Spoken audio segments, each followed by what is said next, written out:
जादुई आम। शंकर की शादी शीतल से क्या हुई, घर में महाभारत छिड़ा रहता। शीतल शादी के बाद रानियों वाली जिंदगी का सपना पाल रखी थी, लेकिन ससुराल में ऐसा कुछ नहीं मिला। ना नौकर चाकर मिले और ना ही बंगला और गाड़ी।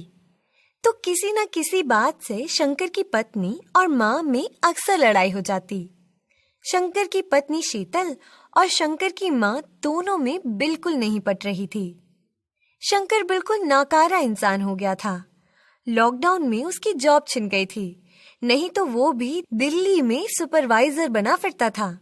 रोज रोज माँ और पत्नी की लड़ाई से तंग आकर एक दिन शंकर ने घर छोड़ दिया और जंगल की ओर निकल गया। चलते चलते वो काफी आगे निकल गया था और अब धूप और भूख के कारण उससे चला नहीं जा रहा था, तो एक आम के पेड़ के नीचे निढाल होकर लेट गया। जंगल से लौटने वाले चरवाहे राहगीर आदि ने उसे पेड़ का रखवाला समझकर आम मांगा, तो उसने इशारे से बोला, ले लो। उसके बदले राहगीर ने उसे कुछ खाने को दे दिया। खाना खाने के बाद ताज़ी हवा में उसे नींद आ गई। शंकर ने सोचा, चलो शांति मिली, 5 दिन आराम से गुजरे। लेकिन समस्या तो शंकर के साथ साथ चलती थी। सुबह सुबह कुछ बदमाश लोग उस आम के पेड़ को काटने आ गए। शंकर ने बहुत हाथ पैर जोड़े और बोला, आम का पेड़ मत काटो, जितने फल ले जाना है ले जाओ।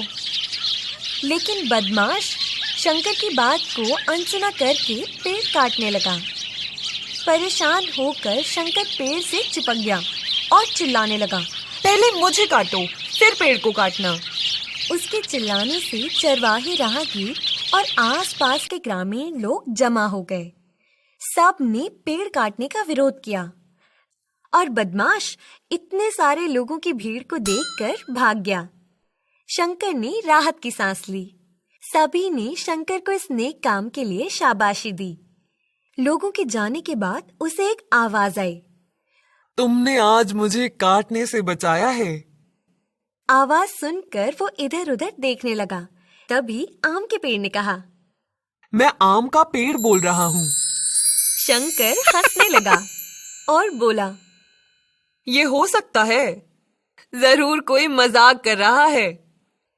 तब आम के पेड़ ने कहा, मैं तुमसे खुश हूँ, तुम मेरा एक फल तोड़ो और जो चाहिए वो मांगो, तुमको तुरंत मिल जाएगा। शंकर ने तुरंत एक फल तोड़ा और पकवान से भरी थाली मांगी। आंखें खोलते ही पकवान से भरी थाली सामने थी। शंकर जोश में सब खा गया। तभी पेड़ ने कहा, अब तो विश्वास आ गया शंकर। अपना नाम सुनकर उसे समझ में आ गया कि ये कोई जादुई आम का पेड़ है। आम का जादू देखकर शंकर ने तुरंत हाथ जोड़ लिए। पेड़ ने कहा, तुमने मुझे काटने से बचाया है, इसलिए मैं तुम्हें कुछ देना चाहता हूँ। आज से एक आम तोड़कर जो मांगोगे वो मैं तुम्हें दूंगा, लेकिन एक दिन में एक ही फल तोड़ना। मैं एक ही मांग पूरी करूंगा। साथ ही राहगीर को बैठने और आम खाने से मना मत करना। जिस दिन राहगीर को मना करोगे, आम का जादू उसी पल समाप्त हो जाएगा।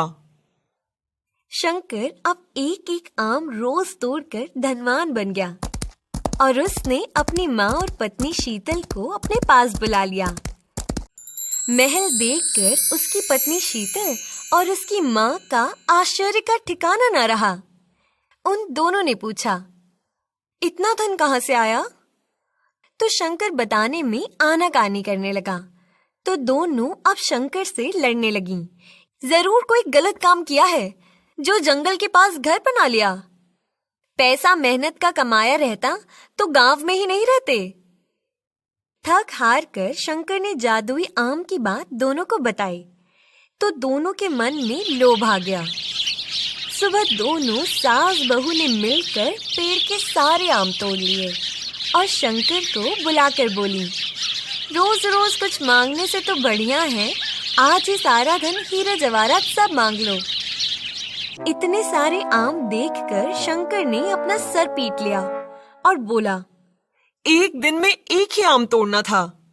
यह सुनकर उसकी पत्नी और माँ के होश उड़ गए। उन लोगों को अपनी गलती समझ में आ गई, तो वो दोनों शंकर से माफी मांगने लगीं। शंकर ने कहा, मुझसे क्या माफी मांग रहे हो? माफी मांगना है तो उस आम के पेड़ से मांगो। तीनों आम के पेड़ की तरफ हाथ जोड़कर गिड़गिड़ाने लगे, लेकिन आम के पेड़ से कोई आवाज नहीं आई। शंकर को समझ में आ गया था कि उसकी पत्नी और माँ के लोभ के कारण आम के पेड़ का जादू खत्म हो चुका है। इस कहानी से हमें शिक्षा मिलती है कि जिंदगी में हमें कभी लालच नहीं करना चाहिए। हमें उम्मीद है कि ये कहानी आपको पसंद आई होगी। हमारे चैनल को सब्सक्राइब जरूर करें और बाकी की अपडेट्स के लिए बेल आइकन को जरूर दबाइए। लाइक और शेयर करना बिल्कुल भी मत भूलिए।